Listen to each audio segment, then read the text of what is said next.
আমি বক্তব্য দেব না, আমার জন্মদিন চাবে না মানে যারা ঠেকানোর চেষ্টা করেছে ওকে চ্যালেঞ্জ, ওর বাপকে চ্যালেঞ্জ, ওর বংশকে চ্যালেঞ্জ, ওর জাতিকে চ্যালেঞ্জ, ওর জাতিতে ওর বংশে যদি কেউ কোনোদিন বলে দিতে পারে এরকম ভাবে যে আমার জীবনে কোনোদিন আমি কারো বিরুদ্ধে বক্তব্য বলিনি, বলুক না বেটা কেমন করে পারে।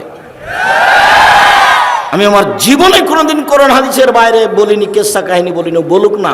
আর আমি দিন রাত বলছি, সব সময়তে যখনই বক্তব্য দিতে উঠি তখনই বলি যে আমার জীবনে কোনোদিন আমি কেসা কাহিনী বলিনি।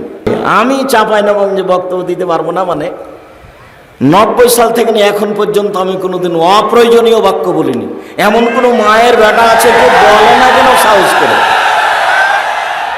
90 সাল থেকে এখন পর্যন্ত আমি কোনোদিন কেসা কাহিনী বলিনি।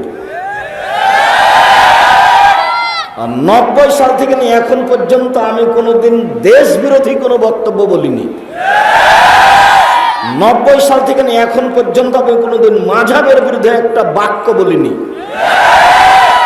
90 সাল থেকে এখন পর্যন্ত আমি কোনোদিন মানুষের কাছে পথ খরচ পাথেও চাইনি। আর আপনার মুফাসসিরকে আগে টাকা দেওয়া লাগে, তারপরে দিন ঠিক করা লাগে।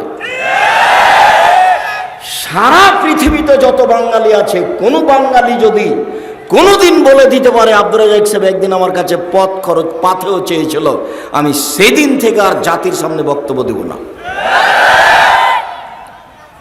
আমি আব্দুর রাজ্জাক বিন ইউসুফ এখন পর্যন্ত আমার কোনোদিন আমি পরিচয় দিইনি। যখন আমার চাপ দিয়ে পরিচয় জিজ্ঞাসা করা হয়েছে যে আপনার পড়াশোনা কি কি এগুলো কিছু বলেন, আমরা কাগজে লিখব, তখন আমি বলেছি আমার নাম আব্দুর রাজ্জাক আর আমার বাপের নাম ইউসুফ, বাপ বেটা মিলে আব্দুর রাজ্জাক বিন ইউসুফ। এর চেয়ে বেশি বলিনি। এর চেয়ে এই দীর্ঘ 32 বছরে আমি কোনোদিন বলিনি এর চেয়ে বেশি। দীর্ঘ 32 বছরে